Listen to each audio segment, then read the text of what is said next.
அந்த ஆயத்த பணிகளை இன்னும் துவங்கவில்லை. அவர்களுடைய கட்டமைப்பு என்பது வலுவான கட்டமைப்பு. வாக்காளர் சேகரிப்பதிலிருந்து அந்த பூத் கமிட்டிகளுடைய நிர்வாகிகளை உருவாக்குவதிலிருந்து மிக வலுவாக அவர்கள் இருக்கிறார்கள். எனவே கூட்டணி குறித்து பேச்சுவார்த்தை துவங்கி நாங்கள் அழைக்கப்படும் பட்சத்தில் திராவிட வெற்றி கழகம் நிச்சயமாக தேர்தல் களத்தில் போட்டியிட வேண்டும் என்ற விருப்பம் எங்களுக்கு இருக்கிறது.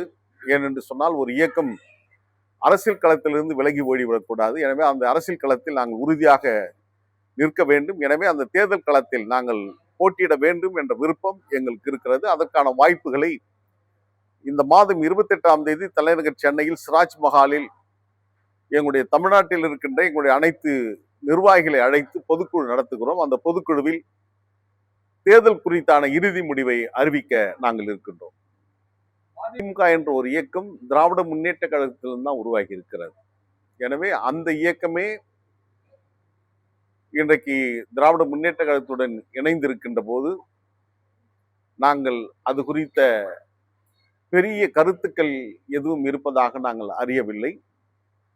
மதிமுக கூட்டணியில் இருக்கிறார்கள் என்பது இதுவரையிலும் உறுதியான ஒன்று. ஆனால் இருப்பார்களா என்ற கேள்வி இயல்பாகவே எழும். ஏனென்று சொன்னால் 2001ஆம் ஆண்டு 22 தொகுதிகளுக்கு நானும் தலைவர் வைகோவுடன் சென்று முத்தமிழ் டாக்டர் கலைஞருடன் 22 தொகுதியில் கையெழுத்து பெற்று நாங்கள் வந்தோம். ஓர் இரவில் நிகழ்கின்ற மாற்றத்தின் பெயர்தான் அரசியல் என்பதற்கிணங்க ஒரு இரவில் என்ன நடந்தது காலையில எழுந்து கூட்டணி இல்லைன்னு சொல்லி அறிவிச்சிட்டார்.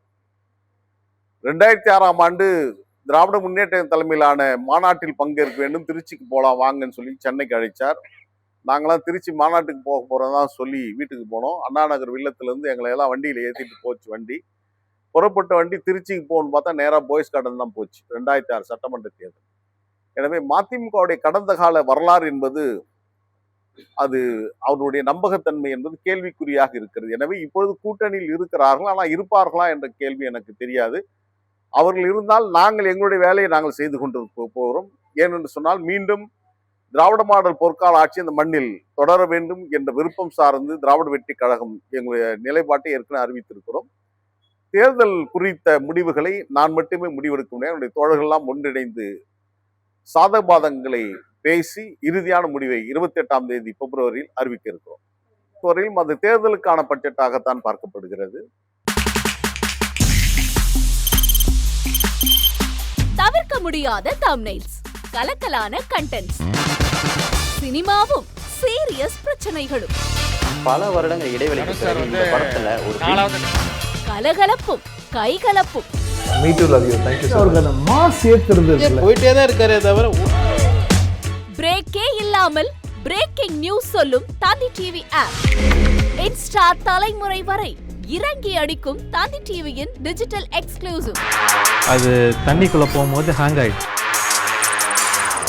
உங்களுக்கு விஜய் சார் எந்த அளவுக்கு ரொம்ப பிடிக்கும்? Of course, Malayalis are huge Vijay sir fans. ரெண்டு பேருமே ரொம்ப பிடிக்கும் எனக்கு.